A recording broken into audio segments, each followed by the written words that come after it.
Assalamualaikum warahmatullahi wabarakatuh. Perkenalkan, nama saya Muhammad Amar Naufal dari kelas 1B Program Studi Manajemen Bisnis. Berikut saya akan mempresentasikan pendapatan nasional. Berikut materi yang akan saya bahas.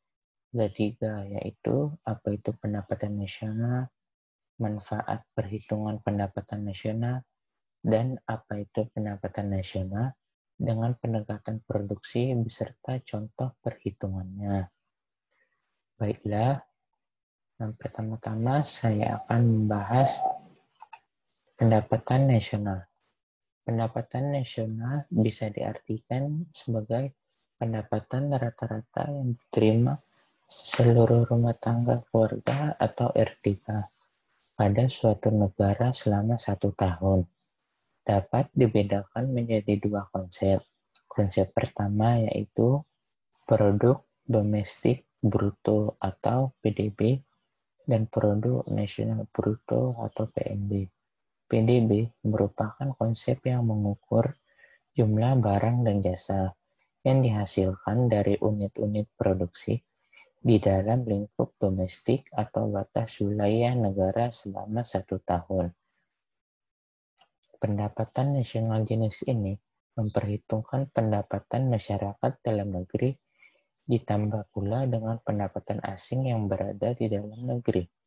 Sementara itu, PNB mengukur jumlah barang dan jasa yang dihasilkan oleh penduduk satu negara, baik yang tinggal di dalam maupun di luar negeri selama 1 tahun. Materi selanjutnya yaitu apa sih manfaat pendapatan nasional?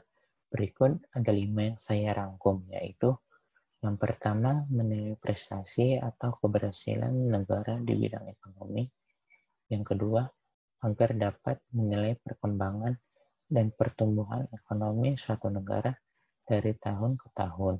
Yang ketiga, mempertegas struktur perekonomian negara. Dan yang keempat, bahan perbandingan dengan perekonomian negara lain. Dan yang terakhir, menjadi dasar pertimbangan pemerintah dalam merumuskan kebijakan ekonomi. Materi selanjutnya yaitu pendekatan produksi. Pendekatan ini bisa dipahami sebagai kegiatan untuk menciptakan suatu barang atau jasa yang memiliki nilai plus.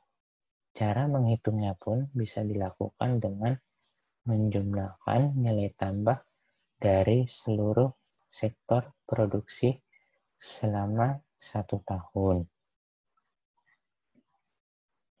Dan berikut contoh cara penghitungannya. Yang pertama dirumuskan dengan Y P1 kali Q1 ditambah P2 kali Q2 ditambah PN dikali QN, di mana keterangannya yaitu Y sebagai pendapatan nasional, P1 harga barang ke-1, P2 harga barang kedua, PN harga barang ke-N, Q1 jenis barang ke-1, Q2 jenis barang kedua, dan QN sebagai jenis barang ke-N. Dan yang terakhir, berikut contohnya.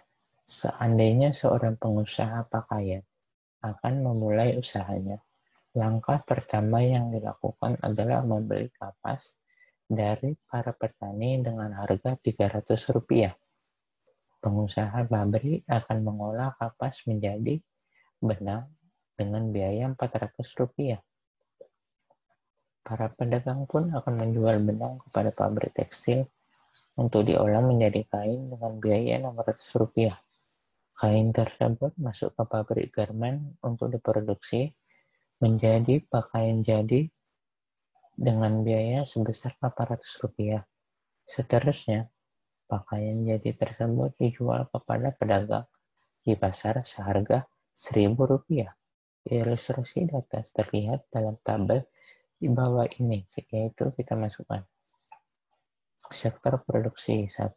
Pertanian kapas, nilai output Rp300, nilai inputnya 0, nilai tambah 300. pabrik benang nilai outputnya 400, nilai input 300, dan nilai tambah sebesar 100.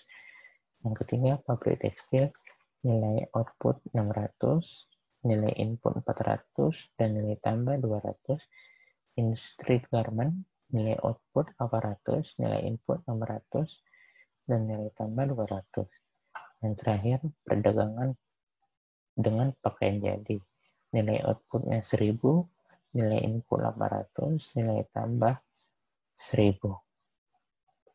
Berikut jumlah nilai tambah keseluruhan adalah 1000 karena nilai tambah yang masing-masing ini dijumlahkan, maka dapat hasilnya segitu. Demikian hasil presentasi saya. Wassalamualaikum warahmatullahi wabarakatuh.